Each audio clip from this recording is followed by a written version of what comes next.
सकते हैं students types of disease. वैसे तो अपने आसपास बहुत सारी डिजीज होती हैं, मतलब हमने ऐसे एग्जाम्पल देखे हैं, बट अब हम देखते हैं कि डिजीज के टाइप्स और उनके कुछ बेसिस हैं जिनके अकॉर्डिंग हम उनको डिवाइड करते हैं।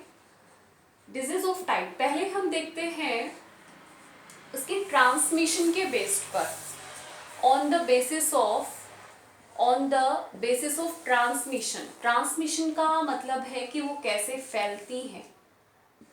ट्रांसमिशन के बेसिस पर डिजीज के types.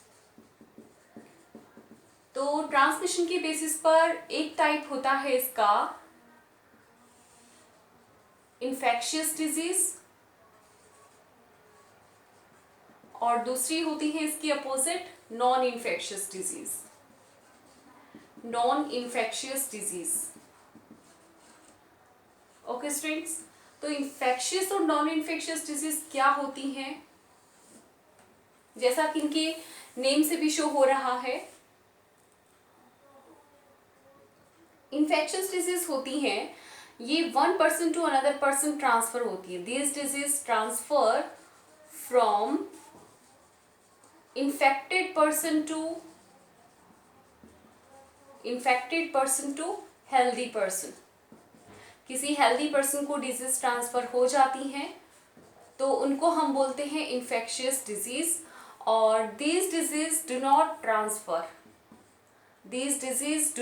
transfer from one person to another person, या फिर हम कह सकते हैं कि infected person to healthy person. Okay students, तो ये इसको हम डिफाइन कर सकते हैं सीधा सीधा, इसके वर्ड में ही इसका मीनिंग हिडन है कि do not transfer from one person to another. ठीक है।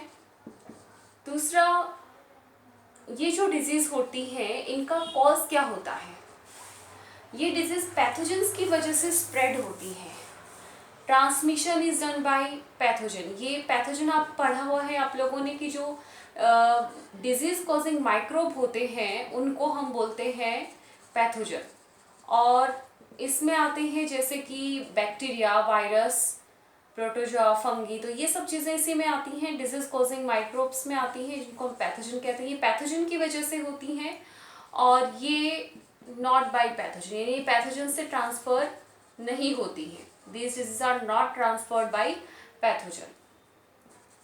ये जो डिजीज होती है इन्फेक्शियस डिजीज, ये एक्सटर्नल फैक्टर पे डिपेंड होती हैं। एक्सटर्नल फैक्टर का मीन्स क्या है, जैसे आसपास की जो साफ सफाई है वो ठीक तरीके से नहीं होगी, या फिर कोई इंसान अपने आप को प्रोटेक्टेड नहीं रख सकता है, तो भी मतलब केयरलेस है, तो इन सब चीज़ों पर डिपेंड करता है कि ये जो इन्फेक्शियस डिजीज होती हैं ये डिपेंड होती हैं एक्सटर्नल फैक्टर पर, उसके आसपास की जो बाहरी इन्वायरमेंट है उस पर डिपेंड करती है। बट जो नॉन इन्फेक्शियस डिजीज होती हैं ये एक्सटर्नल फैक्टर पर डिपेंड ना होकर के इंटरनल फैक्टर्स पे डिपेंड होती है, मतलब उसकी जो बॉडी की इंटरनल एक्टिविटी है, उसकी जो मेटाबॉलिक प्रोसेस है, उन सब पे डिपेंड करती है। It is depend on internal factor.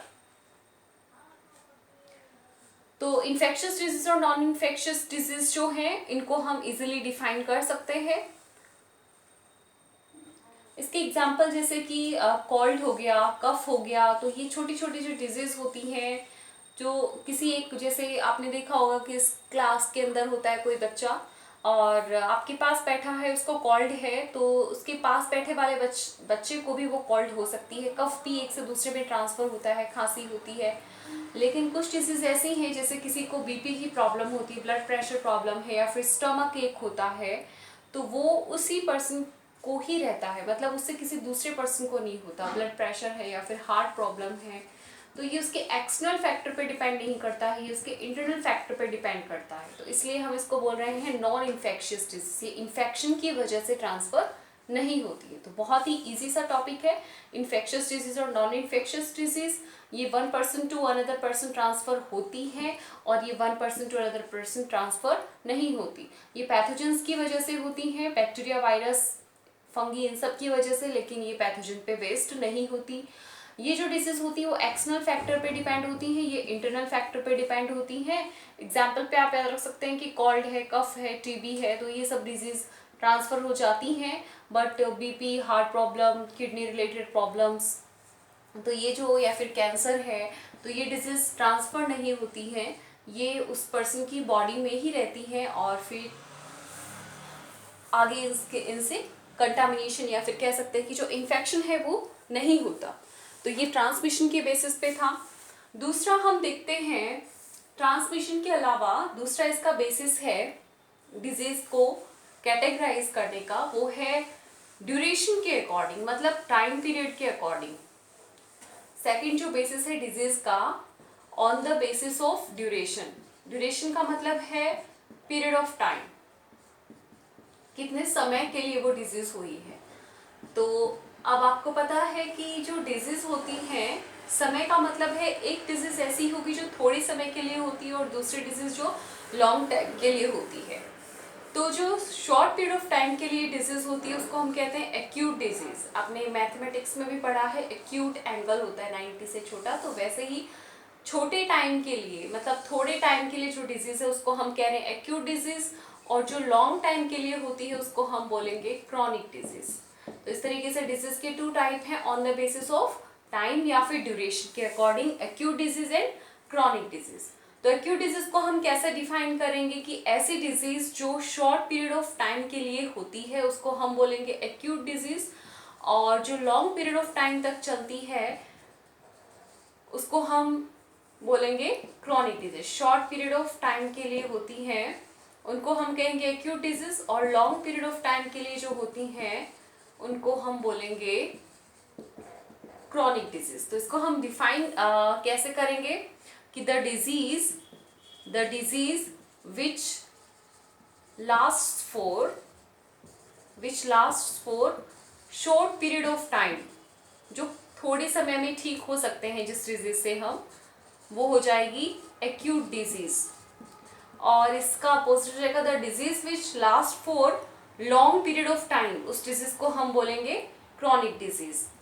जो छोटे समय में, थोड़े समय में जो ठीक हो जाते हैं, जैसे कि वही कॉल्ड है तो हम 4-5 दिन में ठीक हो जाते हैं, खांसी है, कफ है, या फिर कोई स्टमक एक होता है, नॉर्मल स्टमक एक है, तो वो थोड़े टाइम में ठीक हो जाता है। लेकिन जो कुछ क्रॉनिक डिजीज हैं, जैसे किसी को ट्यूबरक्लोसिस हो गया है, तो ये डिजीज है वो लॉन्ग पीरियड ऑफ टाइम में ठीक होती है, या फिर कैंसर है, या फिर डायबिटीज़ है, या फिर हाइपरटेंशन है, हाइपरटेंशन ब्लड प्रेशर भी जिसको हम कहते हैं, हाई बीपी होता है। तो ये सब डिजीज होती है वो लॉन्ग पीरियड ऑफ टाइम के लिए होती है, इसलिए हम इनको कहते हैं क्रॉनिक डिजीज। इनका ट्रीटमेंट लंबा चलता है और ये इनका ट्रीटमेंट थोड़े टाइम में तक ही चलता है, इसलिए हम इसको बोलते हैं एक्यूट डिजीज। तो बहुत ही सिंपल है ये कि टाइम ड्यूरेशन के अकॉर्डिंग 2 टाइप होते हैं डिजीज के, एक एक्यूट डिजीज और एक क्रॉनिक डिजीज। एक्यूट डिजीज थोड़े समय के लिए होती है, chronic disease long period of time के लिए होती है। ये कम समय में इसका ट्रीटमेंट हो सकता है और ये इसका जो ट्रीटमेंट है वो लॉन्ग पीरियड ऑफ टाइम तक चलता है। एग्जाम्पल आप याद रख सकते हैं, जैसे खांसी, जुकाम या फिर पेट दर्द। और जो क्रॉनिक डिजीज है इसका एग्जाम्पल हम याद रख सकते हैं, जैसे बीपी है, टीबी है, कैंसर है, डायबिटीज, शुगर भी जिसको हम कहते हैं। तो ये सब डिजीज हैं, ये क्रॉनिक डिजीज के एग्जाम्पल हैं।